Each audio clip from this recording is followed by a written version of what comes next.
Hey, moving straight on in Thomas Cheetham. Tom Cheetham, The World Turned Inside Out, Andrew Corbin and the Angel Out Ahead. We're in chapter one, Against the Times, and it's section two, The Great Refusal. After talking about Corbin's biography and the relationship between Corbin's work and Heideggerian phenomenology, we're going to move on into a further discussion of presence. So to orient yourself in this playlist, I would recommend the first 5 minutes of the first episode, which situate the context here. But I'm going to move on.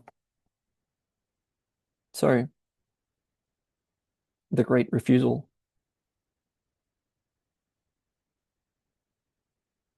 The phenomenology of presence, thus understood, gives the grounding for Corbin's greatest refusal.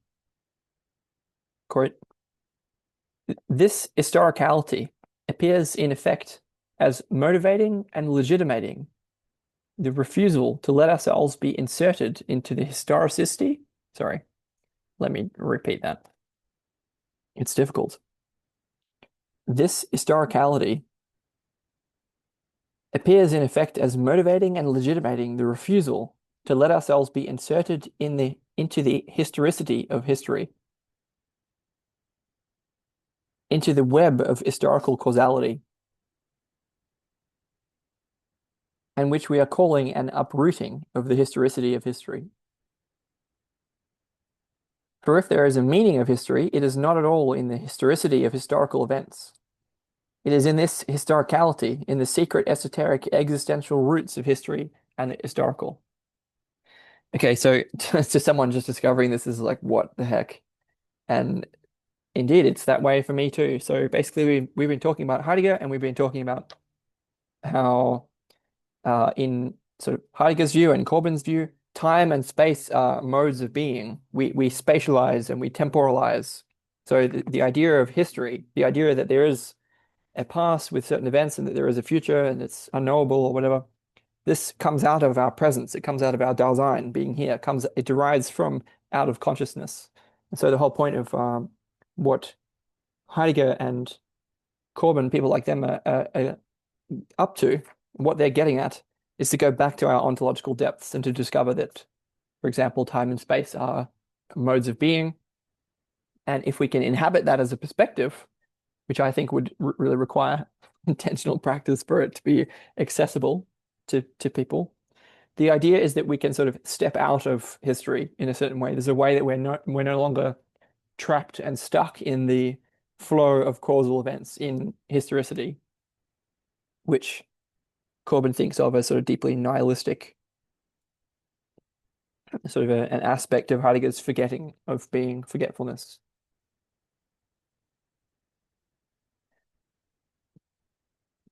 Okay. Corbin does not claim that to step out of history or out of the Faustian space of modern science is easy or simple. Quite the contrary, it requires, quote, spiritual combat of the highest order.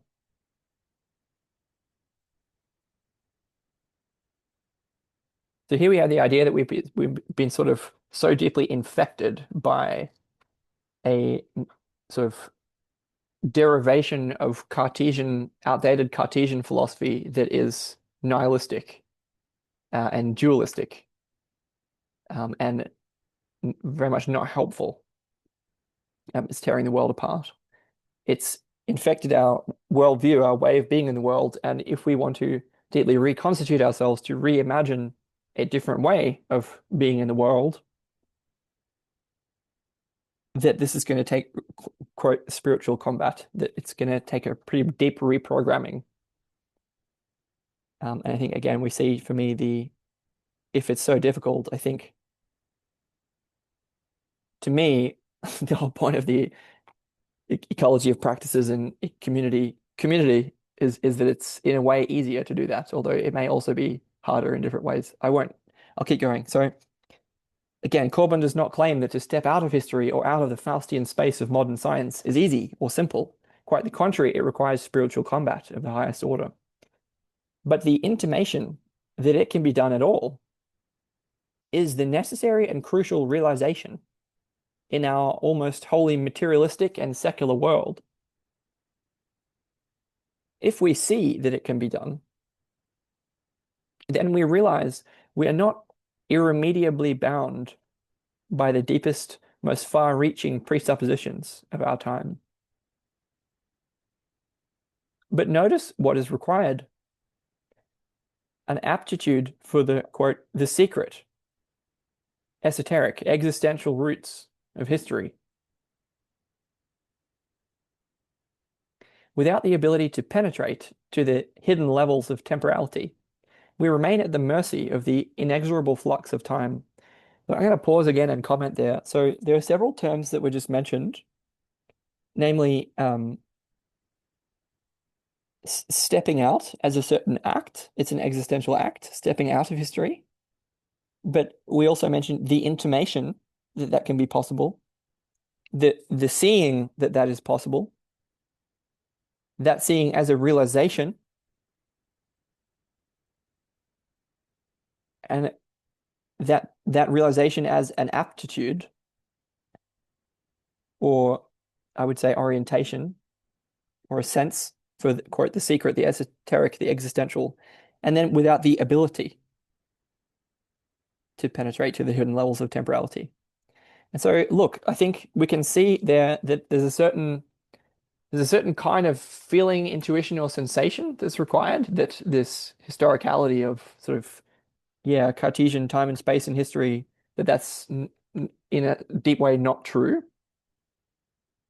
So I think that sense is required. Then I think um, there's then a certain drive, a desire to like find the truth, to get out of that, that's required. And I think what I want to say is I feel that intentional practice is ultimately required and a necessary component of actualizing this aptitude. And I don't feel, to me, it would be a deep mistake to regard this kind of philosophizing, even if we understand it as not abstract, even if we understand it as transformative, I do not think that it is adequate. So the democratization of enlightenment, can we take that feeling, that intuition, that aptitude? How do we cultivate that ability? How? What is the skill? How do we do that? And I think the best answer to that we have at the moment is something like Viveki's prescription, the ecology of practices in a community of practitioners, that involves profound biopsychosocial shift in our way of life, not simply phenomenology, not just philosophy.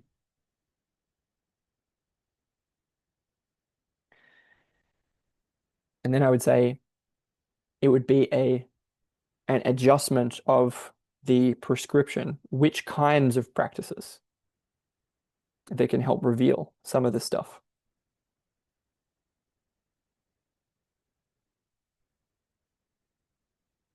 Because otherwise we don't get a sense of, we don't know how. It's like it can be, we can be convinced by this in a certain way, but like, yes, but tell me how. How do I do that? What is the skill?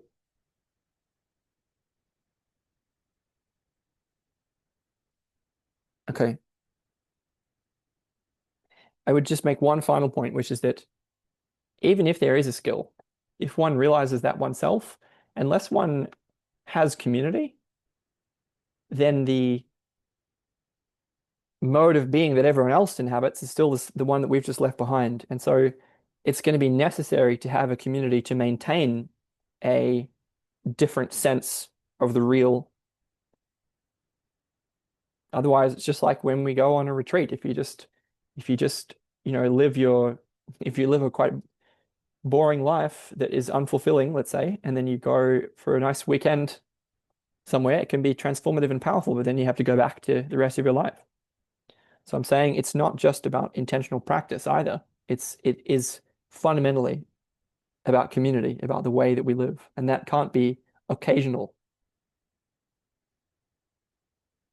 All right.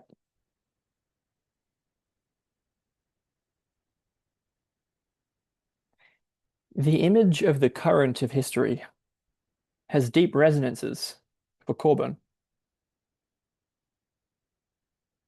The way to step out of it is by means of gnosis, transformative knowledge that changes the mode of presence of the knower and is synonymous with esotericism. I can't resist commenting. I'm so sorry, but so to me, I would say that we can understand gnosis as a component of the required prescription, but gnosis, in order to be safe, I would say, and I don't know, to fit into the right context in our lives, has to be embedded within the rest of the prescription that I just gave. That it's not me that's given, but you can't just. It's not just about gnosis, because if it's just about gnosis, then we just fall into Gnosticism straight away, and that's not going to help. Um, because gnosis is not synonymous with esotericism. There has to be a dialectic between the esoteric and the exoteric. And part of the way of that is to incorporate gnosis within a way of life. So yes to gnosis, but we're going to need new dogma. We're going to need new constraints. We're going to need new culture. And this is part of what I feel is missing in this. Anyway, I will say it again. The image of the current of history has deep resonances for Corbin. The way to step out of it is by means of gnosis, transformative knowledge that changes the mode of presence of the knower and is synonymous with esotericism. More than once, Corbin, has quoted the sixth Imam of the Shiites. Quote, "We, the Imams, we are the sages who instruct. Our Shiites are those initiated by us. As for the rest, they are as the foam rolled along by the torrent."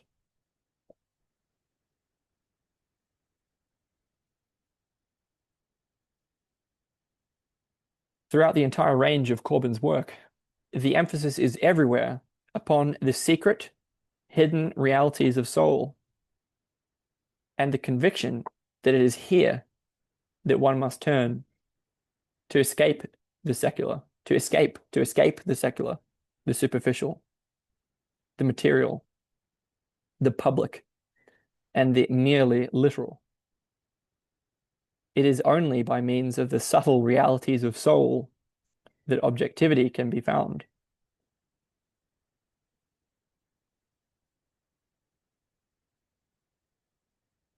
Without doubt, Corbin saw in Heidegger's program an intent comparable, in part, to that of the Shiite Gnostics, whose struggle is to protect and guard the realities of the hidden divine trust that is the true reality of creation.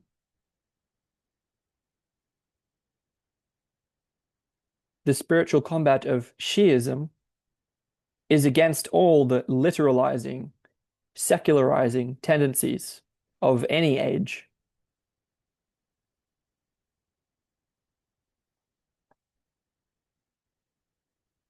So I'm going to say there's so much of value here. There's so much of value here. And the risk is that we get stuck in certain binaries because look, this kind of thinker is progressive, they're artistic, they're idealistic, they're wanting gnosis, they're going up and away toward the esoteric, toward the secret, against constraint, against dogma, against the literal, against the concrete, um, toward the symbolic, toward the imaginal. And there's so much of that that is profoundly valuable. What I want to do here is add, if I may, by asking the listener, I guess, to notice the dualities. Because I think there is something about the way that I am interested in, that is beyond and by means of paradox, beyond and by means of duality. And I'm saying any duality, and again, I won't fine, I will. One becomes two, two becomes three, and from the third comes the one as the fourth. This is through, yeah, Maria Prophetessa. And so the way that I feel that it's not real Gnosticism if it's getting stuck in any of the polarities and any of the ones that we can name, including ascent and descent, including shallow and deep, including spiritual and literal, including esoteric and exoteric, and so on. And so if we merely define ourselves as against the literalizing, secularizing tendencies of any age, then I feel that we get stuck in dual. I feel we get stuck in spiritual combat as a form of dualism, and I see the strands of Manichaeism and Zoroastrianism. We're going to find out in the next chapter, but I'm just putting that in there because there's so much of value here, but I don't want to get stuck in reactivity. Let's continue. While Heidegger's own strategy includes breaking away from dogmatic theology, it is clearly directed against narrow materialism or any commonplace, everyday interpretation of the world and human life. His disdain for the opinions of das Man is, it seems clear, not merely an ontological attitude, but a moral one as well. And so his program seems, in this sense, not so far from that of Corbin, though he lacked the capacity to move into the worlds in which Corbin was to live. And from the point of view of Islamic esotericism, ontology and ethics are inseparable.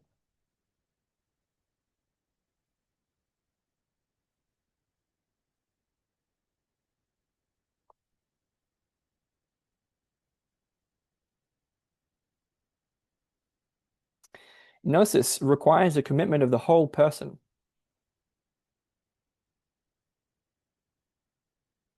in order that the change extend to the roots and alter the mode of presence. To tear ourselves away from historical time,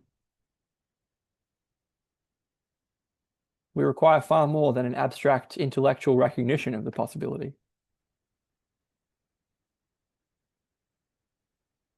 For Corbin, phenomenology itself implies a movement of the whole being.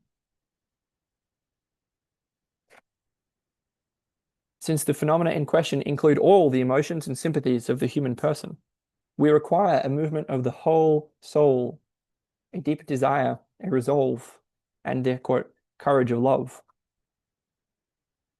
Okay, so what I would briefly comment there is that what do we really mean by the whole person? So again, the notions of the borders of identity, the borders of personhood come into play.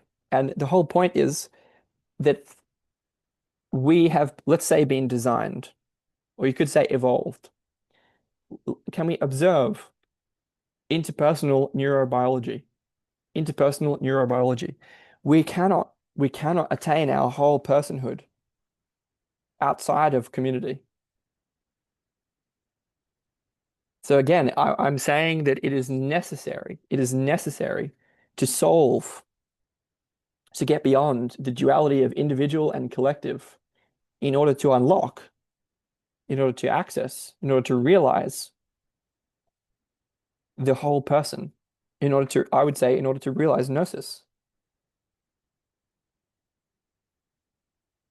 For Corbin, phenomenology itself implies a movement of the whole being.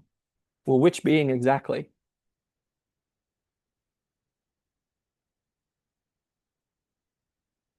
Our the being of what we call being of what I call Sam, our being, our ego. And indeed, even it's not just ego, it's also all of who we consider to be our self is dependent on and arises out of, I would say, arises mutually with the being of the whole. not just the whole being, but the being of the whole.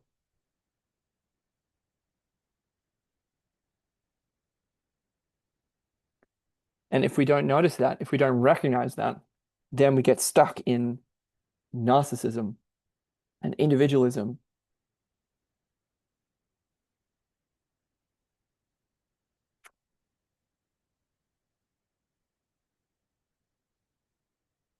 To tear ourselves away from historical time is going to require a lot more than, again, I realize that it's tricky because any culture that you build is going to ossify. And I'm, I guess I'm talking about a way that esotericism and exotericism have to somehow coexist within culture and community. And yes, we've never done that before, I don't think.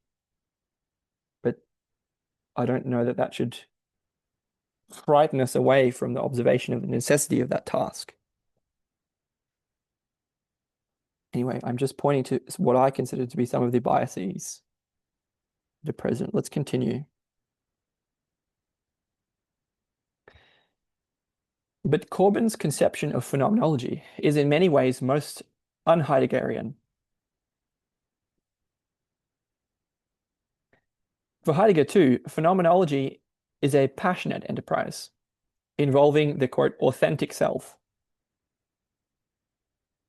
But characteristically for Heidegger, this involves resolve. We must be resolute in our quote, being towards death.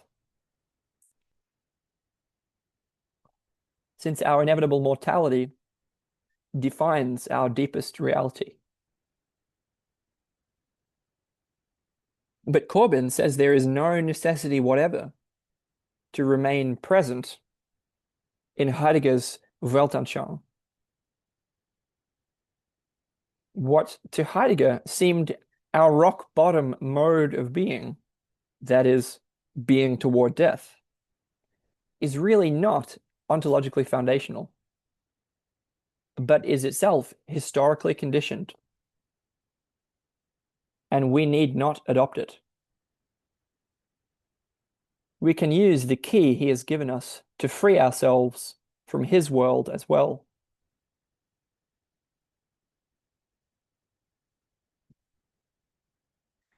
So to just summarize that, what we're talking about is going beyond Heidegger, using Heidegger to go beyond Heidegger. That in some way, Heidegger feels that we need a resolution or resolve in our being towards death, that there might be some kind of fear of death in the sense of Ernest Becker, the denial of death. And that through Corbin, rather than Heidegger, we can recognize this itself as a mode of being and in some way get beyond it. And again, I just have to like this, that one's being toward death is not merely a philosophical position and it's not merely a mode of being. It is a very real fear.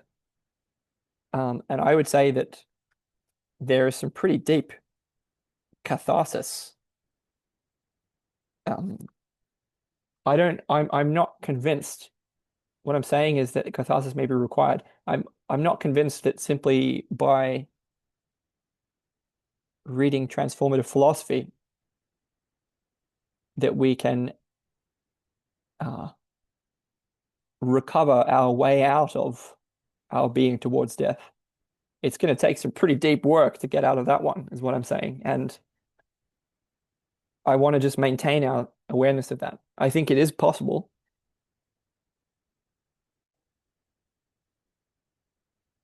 But I'm going to say the key that we're going to be offered here is not going to be an adequate key. But anyway, I'm again pointing to the necessity of not only the ecology of practices, but the transformative potency of that ecology, of that biopsychosocial context. It's a necessary environment. I don't like that word, but for transformation, if we really want that transformation, then that is the place to be, so to speak. Let's continue. The modern world has fallen prey to a deadly agnosticism that can only end in nihilism and has nearly lost the capacity to achieve those modes of being that are oriented towards the eternal, towards that which is on the other side of death.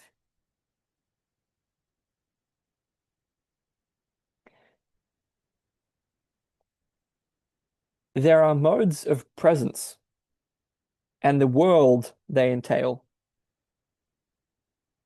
the world they make possible, which have become lost to modern historical consciousness. And that world has become for us a lost continent because the modes of presence it requires are oriented towards the eternal. This is the world that Corbin wants to make accessible once more. And it is in the Islamic imagination and in that of pre-Islamic Iran as well that he found it. Again, so just again, this time briefly, I think we can see here that presence and world are both capitalized here, and they would, in my scheme, correspond to 3 and 4 in the sense of from out of the third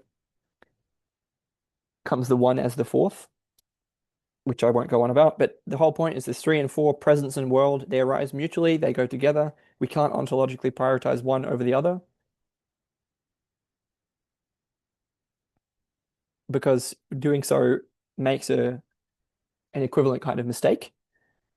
And so, yes, the idea is that Corbin has found a sort of a way out of that through the Islamic imagination and in that of pre-Islamic Iran. And there's a way that we're probably not going to be able to adopt exactly that perspective, but we may be able to, again, by comparative phenomenology, let's say, to unlock or disclose some of the value of the imagination. But I think there are going to be both risks and inaccessibles to us by orienting to I don't know, a mythology, a culture, a worldview that is so different than ours. And we already saw one of them, which is that part of the way out of this being towards death is a way of being that entails a world beyond death. And I think quite towards that which is on the other side of death. And I don't know about that. Again, I'm agnostic. And I think there are ways that I can see, for example, through Chris Braish, through people like Stan Groff. There are ways toward that, but I don't think the imagination of pre-Islamic Iran is going to ultimately be the perspective that we settle in. But let's see. We want to try and I'm kind of trying to be open-minded. Yeah. All right.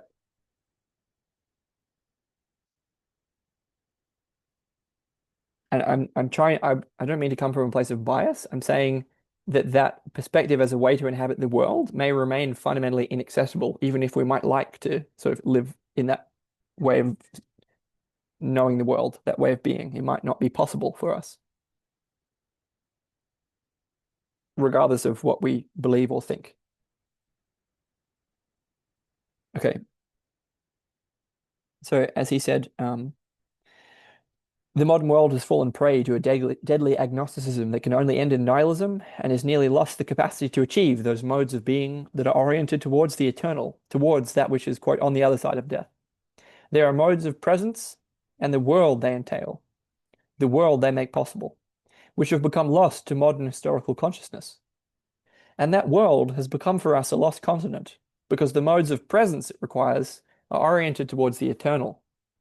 This is the world that Corbin wants to make accessible once more, and it is in the Islamic imagination and in that of pre-Islamic Iran as well that he found it. The move to Islam is a move out of linear historical time. Nuia, a person, says, quote, schooled in the Quran, Muslim consciousness is spontaneously ahistorical, that is to say, mythic. The historical event evaporates, and all that is left is a vague memory submerged in a story that has become mythic.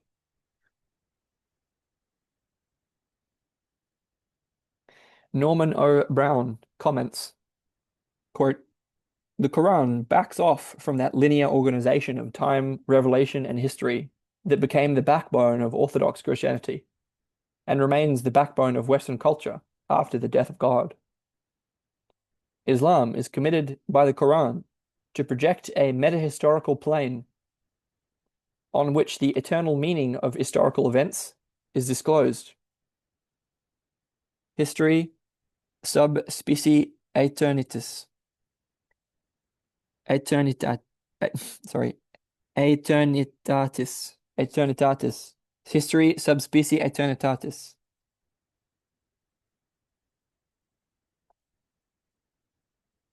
Sorry, I think that would mean history is a species of the eternal.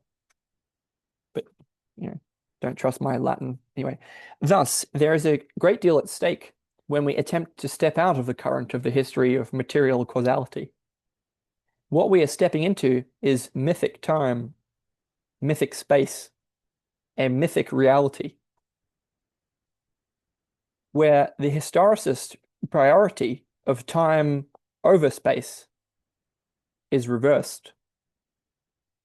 The step out of secular linear temporality requires relation to eternity. Corbin is engaged in reawakening our archaic potential for archetypal transhistorical experience. His royal road lies through soul and leads into the transhistorical consciousness of mystical Islam.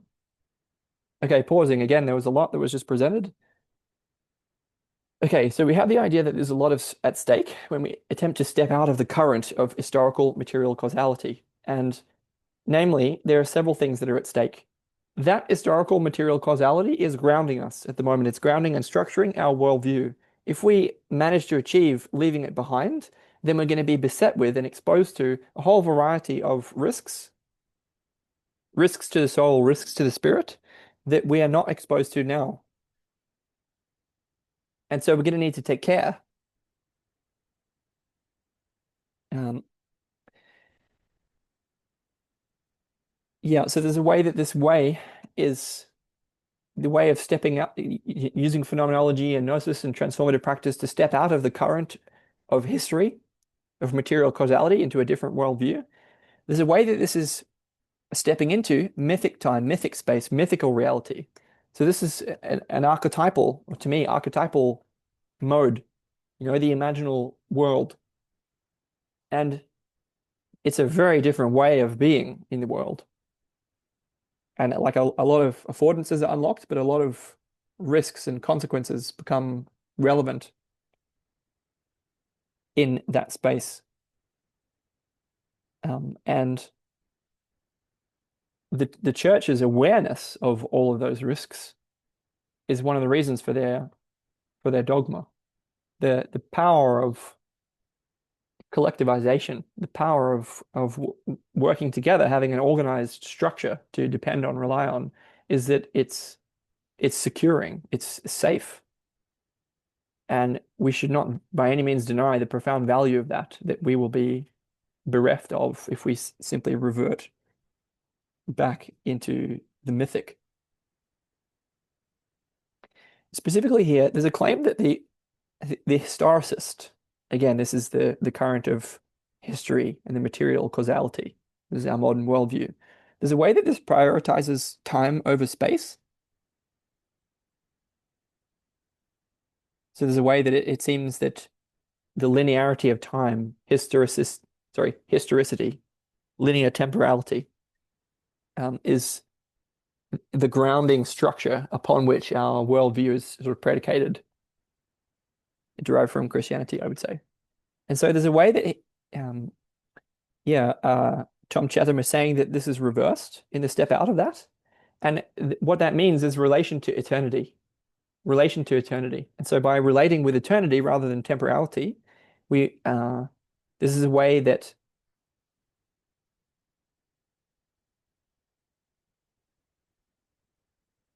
it seems to reverse the priority of time over space. So relation to eternity would seem to imply that space is prioritized over time.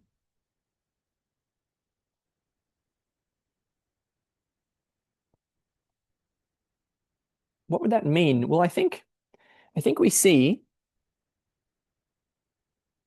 that relation to eternity is most accessible in the form of collective ritual action, speaking anthropologically. There are forms of collective practice. You know, I mean, this is from the Human Origins playlist, but this should be deadly obvious to anyone with even a vague interest in anthropology. The way that humans know how to engage the eternal, the archetypal, the mythic,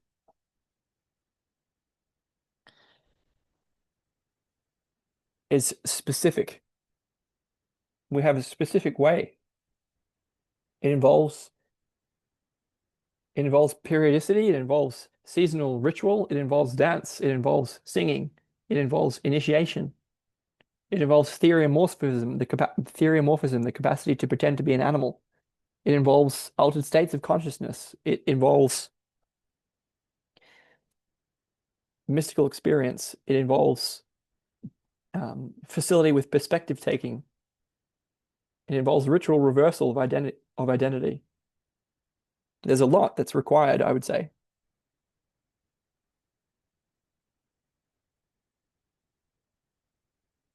in talking about the step out of secular linear temporality in relation to eternity.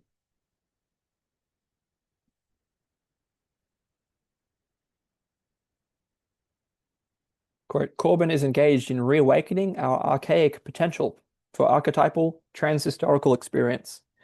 Okay, well, this is exactly the same thing that Jung was engaged in, roughly speaking. And the one of the key insights that we see is that can we avoid the fate of Nietzsche? Can we avoid being torn apart as Zagreus was torn apart by the Dionysian forces that lie at the root of our being? Our archaic potential, our archaic potential is absolutely deadly. And if we're not conscious of that, if we're not aware of that, if we don't account for that, then we're exposing ourselves to a phenomenal amount of risk.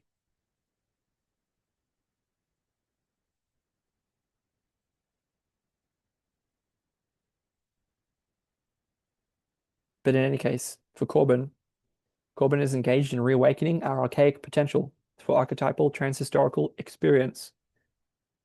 His royal road lies through soul and leads into the transhistorical consciousness of mystical Islam. There's an interesting footnote here. This kind of analysis of mythic versus historical time is central to the work of Corbin's friend and colleague at Eranos, Mircea Eliade. For example, Eliade's myth of the eternal return. I'll have to get to Eliade at some point in The Forge and the Crucible and Sacred and Profane, but I can't do it here. Basically, we have another dialectic of eternal and temporal, and these also need to be in dialogue.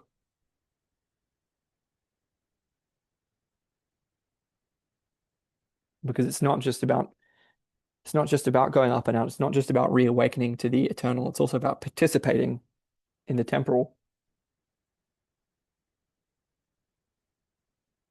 There's again a dialectical opponent processing reciprocal opening between these modes of being in relation with time.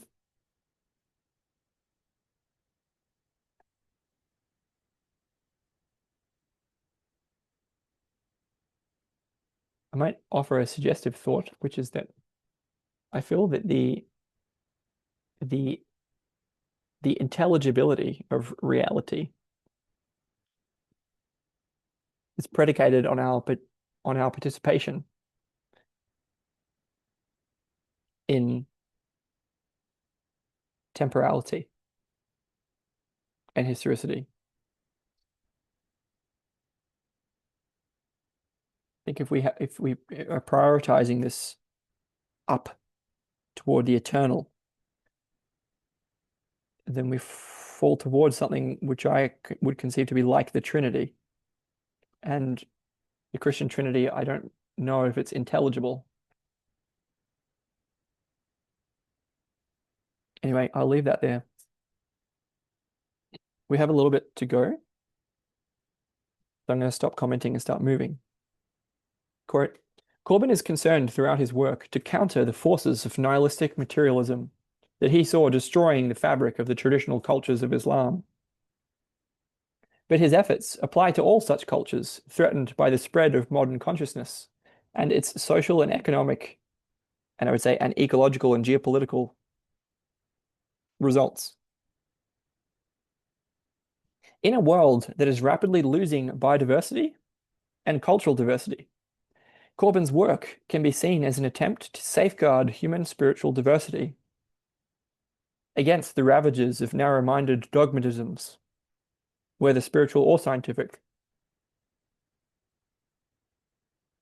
Within that most monotheistic of Abrahamic religions, Corbin, student of Louis Massignon, reveals a primordial relation to the world and to divinity.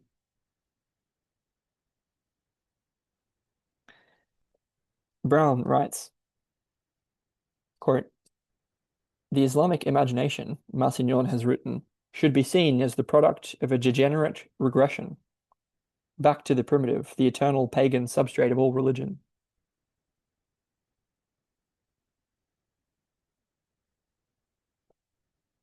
Islam stays with the dream life of the masses, discarded by the Enlightenment as superstition.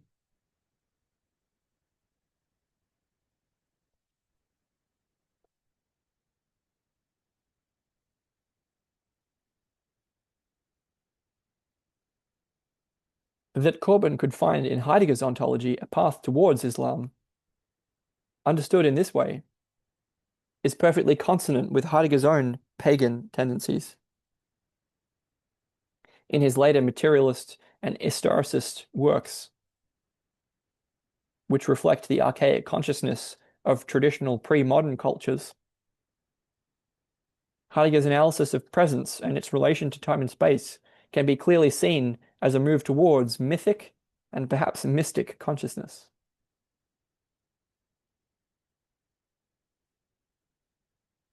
He further develops his early intuition and describes a sense in which both the past and the future are somehow contained and implied within an expanded sense of presence.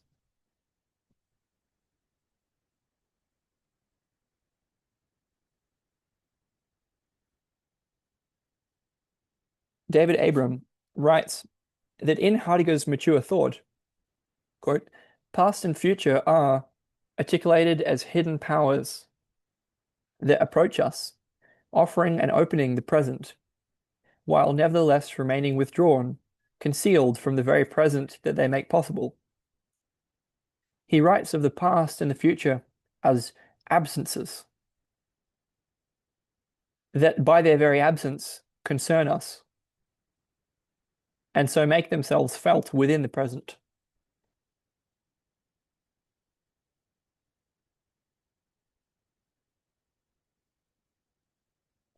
So here we're exploring more of the sense that's in Heidegger, that time and space and present and future arise from out of the present, arise from out of presence.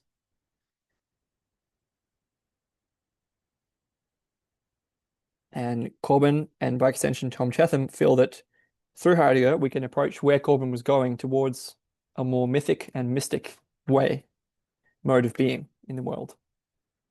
And so we were just quoting David Abram on this theme in Heidegger, that past and future appear as absences. They remain withdrawn, and by their absence they concern us, and so make themselves felt.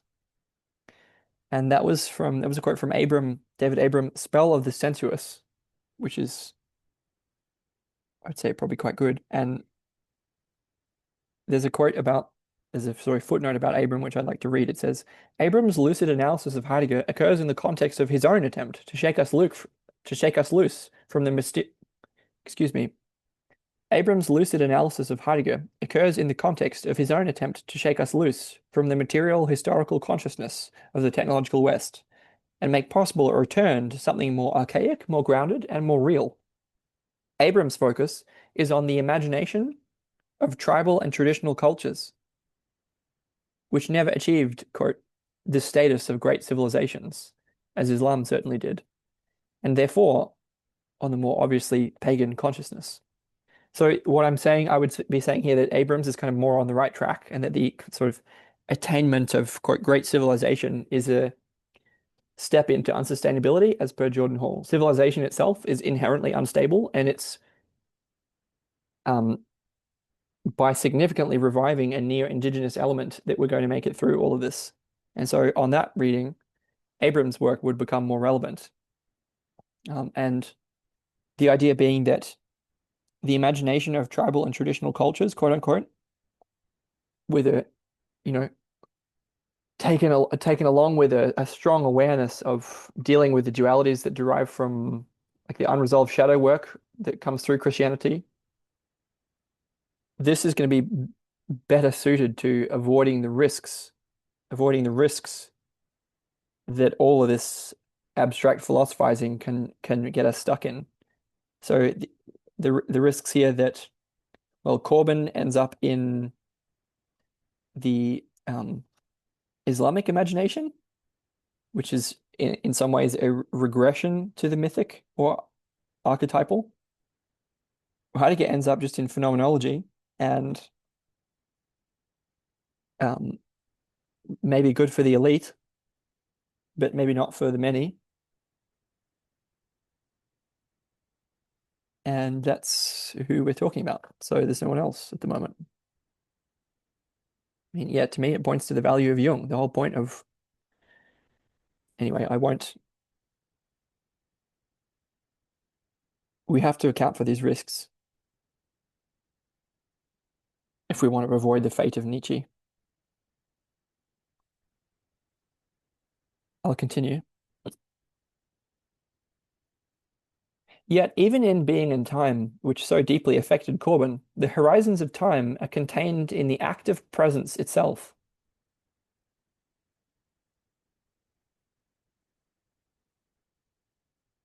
The horizons of time are contained in the active presence itself.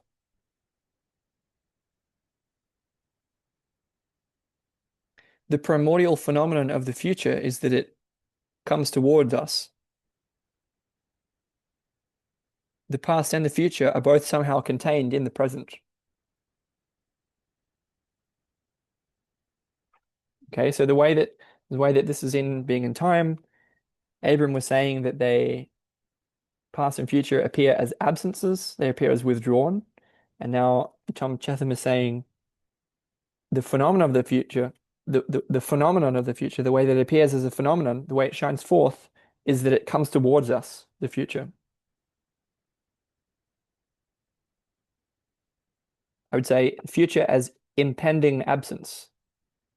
Impending absence.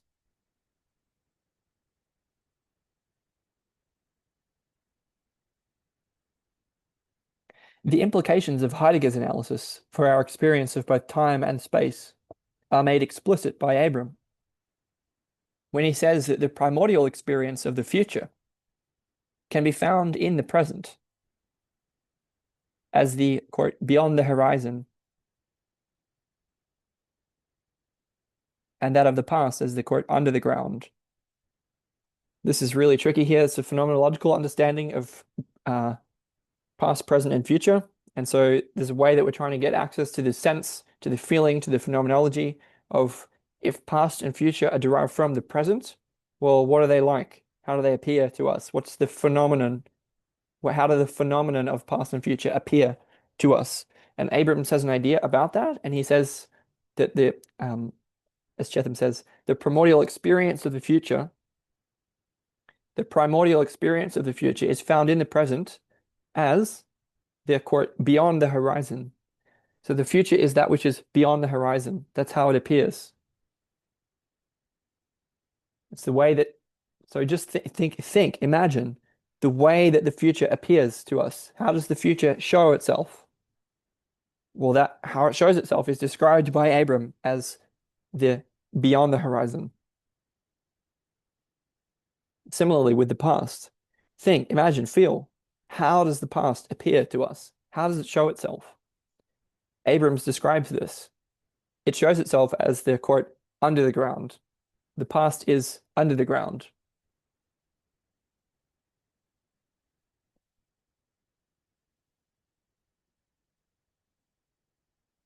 In Jung, uh, this sense of the past would be connected with the faculty of sensation, embodied sensation, and this sense of the future would be connected with the faculty of intuition. Intuition as forethought, thought for the future. Sensation as archetypal, archaic, embodied consciousness, awareness. Moving on. The reason that that's important. The reason that that's important is because our our sensing faculties, our faculties of perception, including what for Jung he talks about as thinking, feeling, sensation, intuition. These faculties were exapted into our sense and our belief in the world of historical time and space. We have these faculties that are original and that are deep to our being that were exapted into our sense of past and future. And Viveki talked about this in relation to justice and in relation to exaptation and the cerebellum. I forget the episode of Awakening to the Meaning Crisis that he was talking about this in, but the whole point of the four ways of knowing is that we can reverse the exaptive machinery and get back down to the depths in a practical, accessible, and technical way. So the fact that the past and future appear to us as ideas to the degree that they do is reflective of the dominance of thinking. It's reflective of propositional tyranny. Our sense of the past and our sense of the future can actually be regrounded and evoked within us as deriving from out of the body, as elaborations of, for example, our sense of the future as intuitive and our sense of the past as sensory. Our perception of the future is intuitive and our perception of the past is sensory.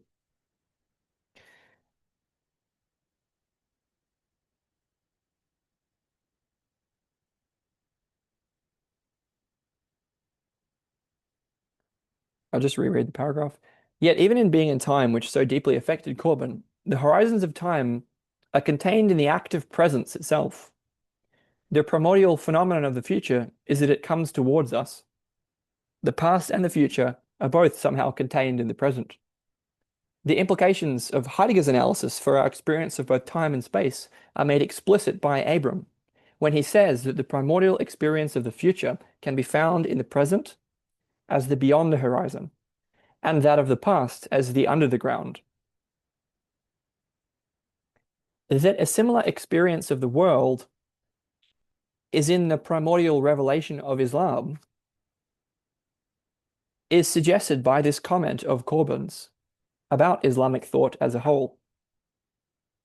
Quote, forms are thought of as being in space rather than in time. Our thinkers perceive the world not as evolving in a historical and rectilinear direction, but as ascending. The past is not behind us, but beneath our feet.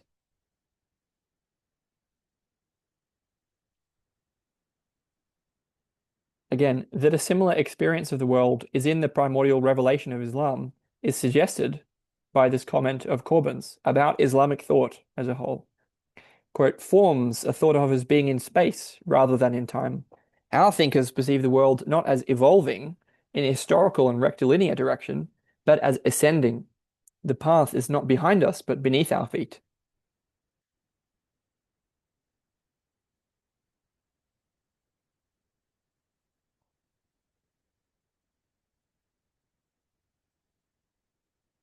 There's an interesting footnote here. This attitude towards time and mere temporal change underlying Islamic thought explains the vehemence of the attack on evolutionism in such a sophisticated and powerful thinker as Syed Hossein Nasr, and in most of the proponents of traditionalism.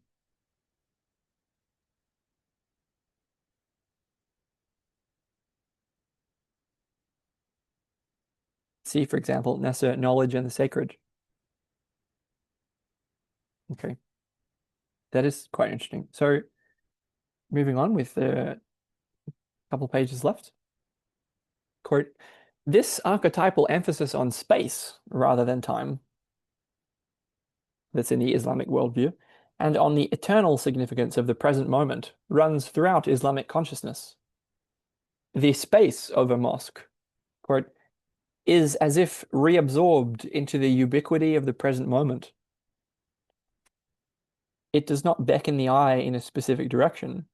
It suggests no tension or antinomy between the here below and the beyond, or between earth and heaven. It possesses all its fullness in every place.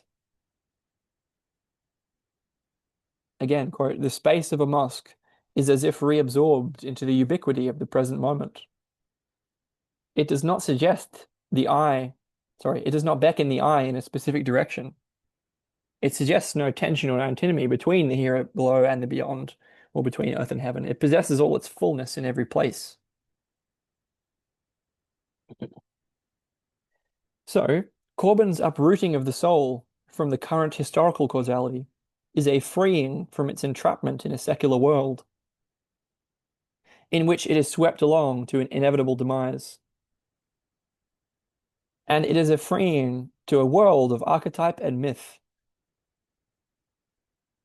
It is therefore in a double sense that Corbin says we are freed to, quote, give a future to the past. We are freed to give a future to the past. The past as the merely no longer present of other cultures, other histories. We can give a future to them. We are free to give a future to the no longer present past of other cultures, other histories, and we're also freed to we're freed to give a future to the past in the sense of the eternally present. So the past of other cultures is able to be given a presence, and the past as the eternally present is able to be given a presence. And they're both present in the sense that Corbin said, we are free to give a future to the past. And then, quote, the past and the future, quote, are not attributes of exterior things. They're attributes of the soul itself.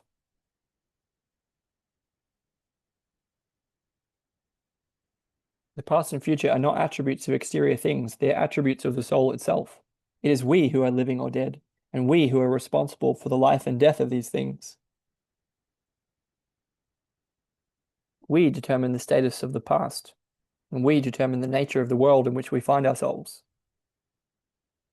Quote, yet nothing fluctuates more than the notion of the past.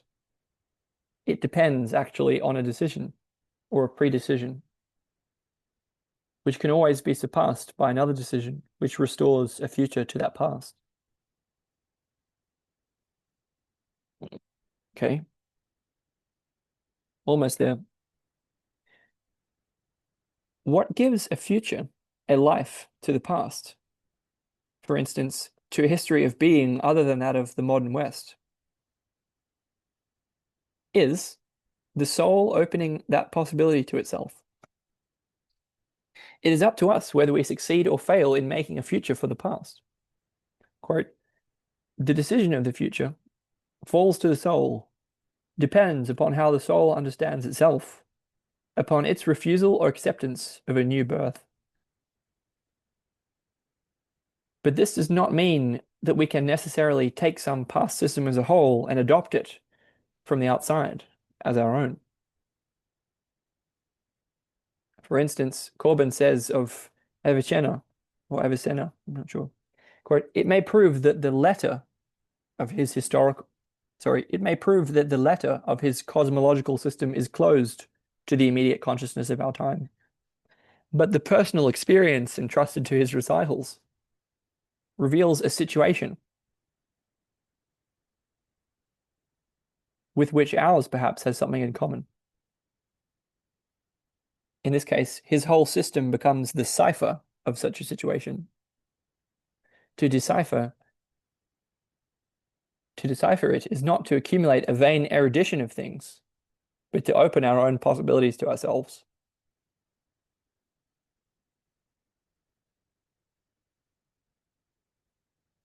Wow. So, a history of philosophy or a comparative study of philosophical or religious systems is for Corbin always based on a phenomenological method that assumes the potential effectiveness of the systems under scrutiny for the soul in the present.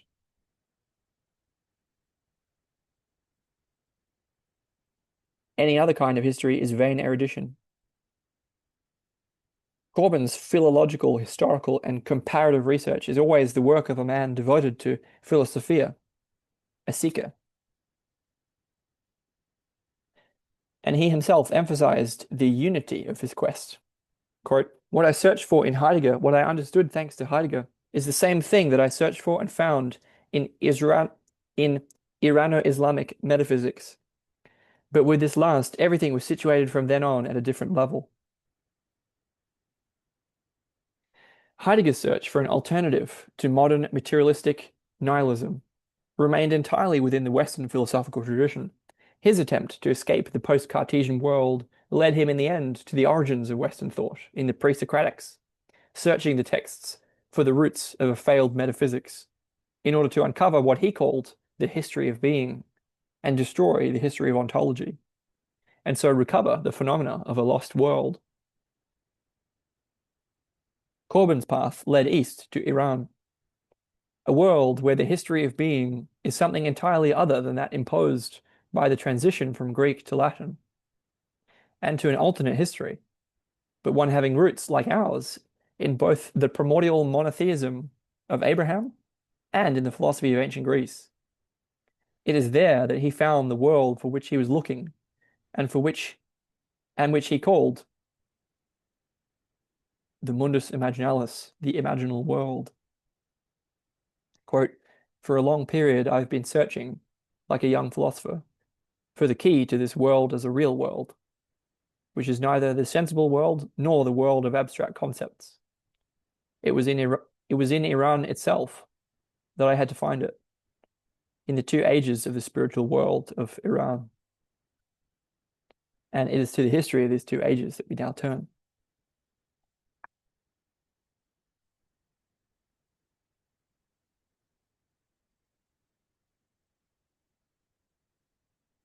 Okay, well, that's the end of the chapter.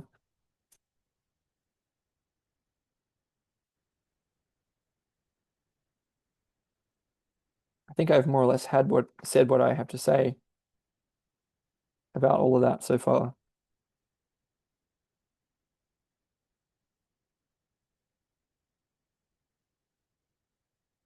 So I will leave this where it is. I mean, complicated, right?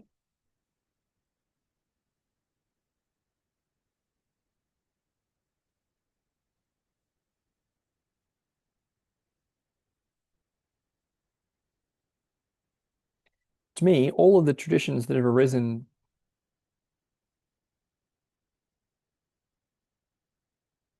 after the agrarian revolution derived from and based within a way of life, a biopsychosocial system that is clearly fundamentally unsustainable.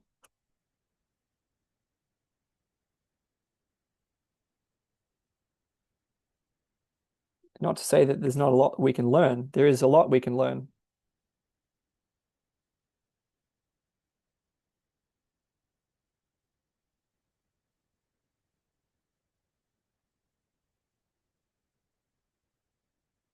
One of the common themes in all of these thinkers is that we know that we have to get back to the depths, back to the source, back to our roots.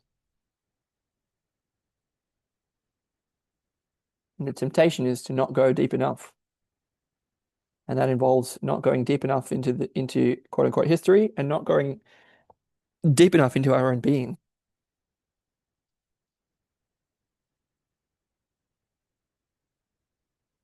We don't want to make the pre-trans fallacy or get stuck in any of the dualisms that we're trying to outgrow.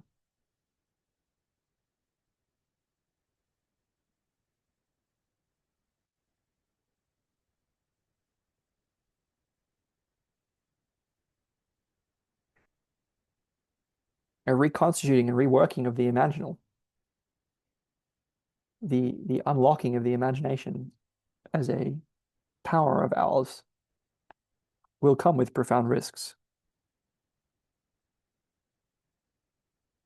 If we can't account for the shadow, if we can't account for our own darkness, we're exposing ourselves to risks, psychosis first and foremost among them, death, mutilation, and absence of the soul is also up there. We're spiritually vulnerable.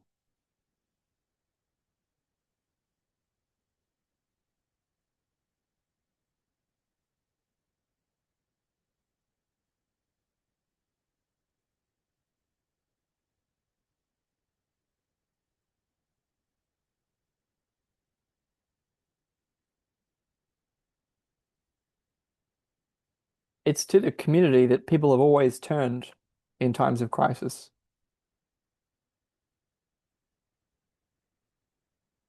Civilization is grounded in culture, which is grounded in community, which is grounded in communion. Unless we can be together and support each other in this,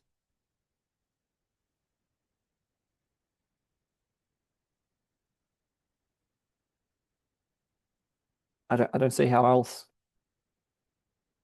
And there are specific affordances and functions of the community. It's designed to purify without wanting to get stuck in the language of purification, but individuals are vulnerable to self-deception. It is groups that have made it through evolutionary time. It is groups that we're selected for. And groups of humans running not only their cultural toolkit, but with their technologies, with all kinds of technologies.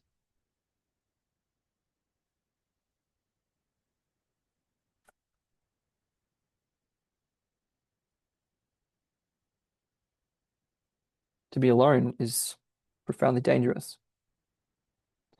and also profoundly necessary. Again, there has to be dialectic.